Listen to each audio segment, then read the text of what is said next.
সম্মানিত দর্শক শ্রোতা, আসসালামু আলাইকুম রহমতুল্লাহ। আমি গত 6ই মার্চ বলেছিলাম, প্রেসিডেন্ট ট্রাম্প যেভাবে ফিলিস্তিনের গাজা দখলের পরিকল্পনা প্রকাশ করেছেন এবং মারাত্মক ভাষা ব্যবহার করেছেন, সবাইকে চিরতরে উচ্ছেদ করে না গাজার অধিবাসীদেরকে সেখানে উনি আরবের রিভেরা বানাবেন, মানে বিনোদন স্পট বানাবেন, এটা যে বলেছিলেন। এবং এরপর ওনার অন্যান্য বক্তব্য এবং পরিকল্পনার সাথে এবং যেভাবে উনি ইহুদি রাষ্ট্রটাকে, আপনার ইসরায়েলকে নতুন করে অস্ত্র সরঞ্জাম ও অর্থ সহায়তা দেবার ঘোষণা দিয়েছেন, সব মিলিয়ে এমন একটা পরিস্থিতি সৃষ্টি হয়েছিল। সাথে সাথে এই গাজা দখলের পরিকল্পনাকে এই যে 57টি মুসলিম দেশের যে সংগঠন ওআইসি আপনার এটা প্রত্যাখ্যান করেছে, নিন্দা জানিয়েছে, এ পরিকল্পনা থেকে সরে আসার আহ্বান জানিয়েছেন ট্রাম্পকে। এই সাথে সাথে গাজা পুনর্গঠনের জন্য একটি পরিকল্পনা এবং ফান্ড নির্ধারণ করেছে ওআইসি। অপরদিকে আরব লীগও এটার প্রতিক্রিয়া জানিয়েছে। হামাস প্রতিক্রিয়া জানিয়েছে, একটি কঠিন প্রতিক্রিয়া জানিয়েছে। হামাস বলেছে ট্রাম্প গাজা দখলের স্বপ্ন নিয়ে মরবেন, তাকে মরতে হবে হয়তো, তার পরকালে পাড়ি জমাবেন, কিন্তু কোনো দিন এই পরিকল্পনা বাস্তবায়ন হতে পারবে না। আমি বুঝতে পেরেছিলাম ট্রাম্পের কূটনীতিটা, এটা আমার কাছে খুব ভালো লাগছে। এখন ভবিষ্যতে কী হবে জানি না। এখন ট্রাম্প বলছেন তিনি যে 20 লাখ মানুষের বাসস্থান থেকে গাজা উপত্যকাকে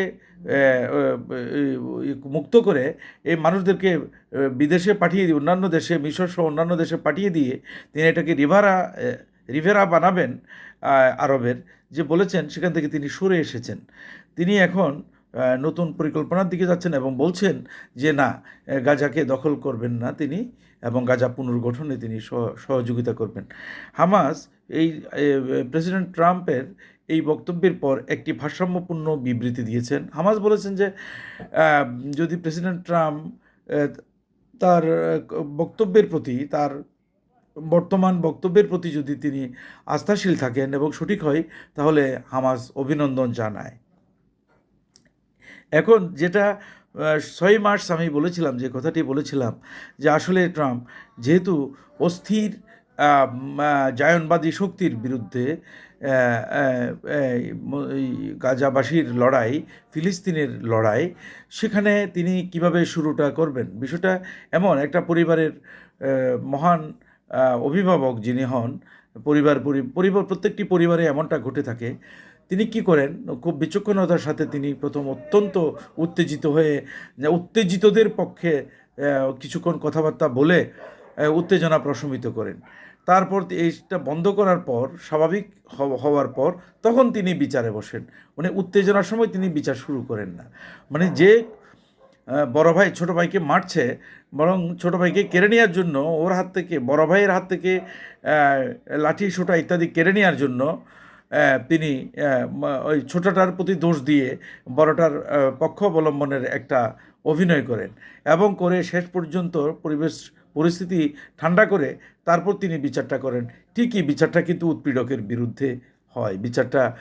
বিচারে উৎপীড়ক কখনো জিতে না। তো একজন ন্যায় বিচারকের আসলে বিচার মানানোরও কতগুলো কৌশল আছে।